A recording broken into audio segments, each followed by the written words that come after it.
أعوذ بالله من الشيطان الرجيم.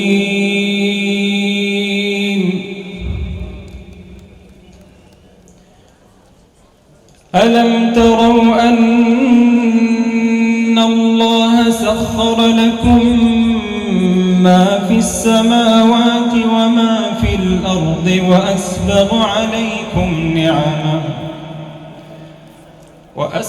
عليكم نعمه ظاهرة وباطنة، ومن الناس من يجادل في الله بغير علم ولا هدى ولا كتاب منير.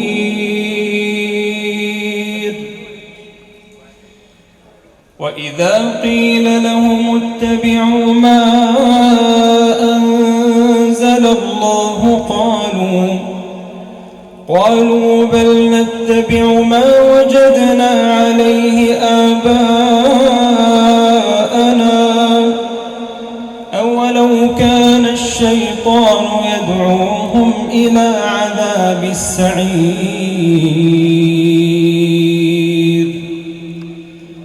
ومن يسلم وجهه إلى الله وهو محسن فقد استمسك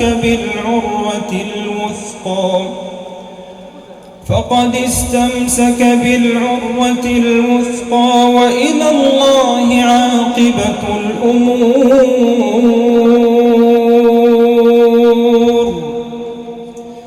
ومن كفر فلا يحزنك كفره، إلينا مرجعهم فننبئهم بما عملوا إن الله عليم بذات الصدور. نمتعهم قليلا ثم نضطرهم إلى عذاب غليظ،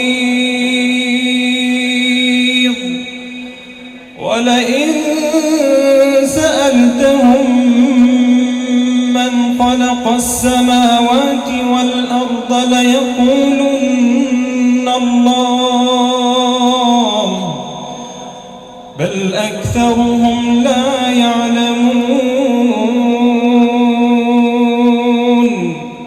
لله ما في السماوات والأرض إن الله هو الغني الحميد. ولو أن ما في الأرض من شجرة أقلام والبحر يمده من بعده سبعة